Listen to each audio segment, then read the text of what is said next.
कि हाँ, नेतन्याहू जो हैं और अमेरिकी विदेश मंत्री मार्को की एक लंबी बातचीत हुई। तो इस बातचीत को लेकर के क्या समझे कि क्या ये अगले सैन्य और कूटनीतिक कदम की रणनीति तैयार हो चुकी है? इसको लेकर के कैसे तस्वीरें? देखिए, न्यूक्लियर साइट्स पे अटैक होना सीमा जी लगभग लगभग तय है।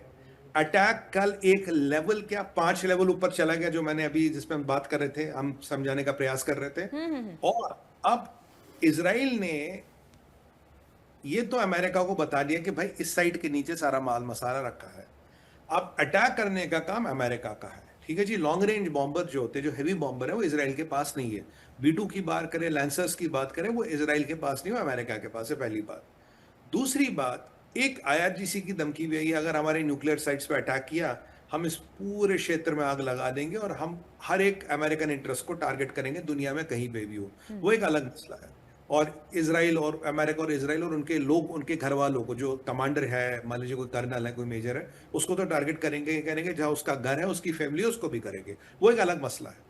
पर देखिए, जब ये अटैक होगा तो ईरान युद्ध एस्केलेट करेगा। युद्ध एस्केलेट करने के 2-3 तरीके। मिसाइलें वहां दागेगा जहां तक रेंज हो, जिसमें भारत भी आता है। दूसरा काम ये कर सकता है कि अमेरिका के किसी एक पर्टिकुलर एसेट को टारगेट कर दे। वो एयरक्राफ्ट कैरियर हो सकता है, डिस्ट्रॉयर हो सकता है।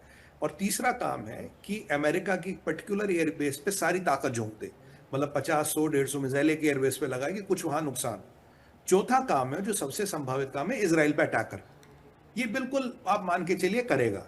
अगर इजराइल पे अटैक करेगा तो इजराइल कैसे रिटेलिएट करे, अमेरिका कैसे कोऑर्डिनेट करे, क्योंकि हूथियों का मसला है, वहां हिजबुल्लाह का मसला है, वहां और भी चीजें हो रही है। यहाँ पे अमेरिका और जोसेफ अयोम में अब दोस्तियां हो रही है।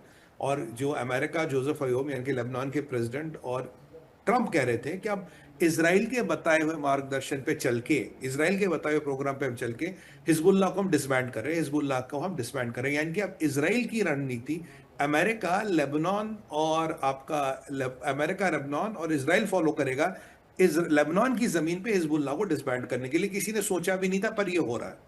अब जब ये परिस्थितियां आएंगी, अब जब ये होगा तो किसका क्या रोल होगा, कौन सा एस्केलेशन होगा, क्या होगा, आप क्या करोगे, हम क्या करोगे, आपने क्या करना, हमें क्या करना, और ये युद्ध एक पूरा एक तरह फट ना जाए और पूरी दुनिया भर में ना फैल जाए, उसको कंटेन करने के लिए क्या करें। क्योंकि ये ट्रंप ने मन बना लिया कि इनका न्यूक्लियर खत्म करना और स्ट्रेट ऑफ हॉर्मुज इनसे लेना है। अब आसियान समिट में भी मार्को रूबियो कह रहे थे, भाई स्ट्रेट ऑफ हॉर्मुज किसी भी तरह से ईरान के कंट्रोल में नहीं हो सकती। अगर वो होगा तो कल को कोई भी किसी भी भाई सी लेन को कंट्रोल कर लेगा, बोलेगा अब जजिया दो, नहीं तो मैं जाने नहीं दूंगा। फिर आप गलत प्रेसिडेंट सेट कर रहे हो ना, जो मैं शुरू से कह रहा था, कह रहा ये होने ही नहीं दे सकते। तो जो अगर आप अटैक की 3 चीजें देखेंगे, अभी मिलिट्री और IRGC के ठिकाने खत्म, ड्रोन इत्यादि के ठिकाने खत्म, हॉर्मोस पे मिसाइल ड्रोन लाने की क्षमता खत्म।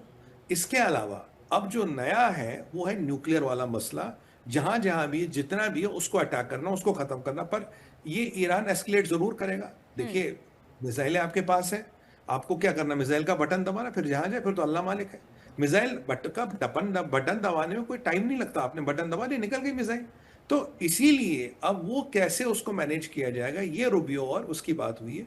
तो इसमें कूटनीति कम है, इसमें युद्ध नीति ज्यादा है। ये मैं इस पे अपनी वाणी को विराम दूंगा। कूटनीति कम है, युद्ध नीति ज्यादा है। जी।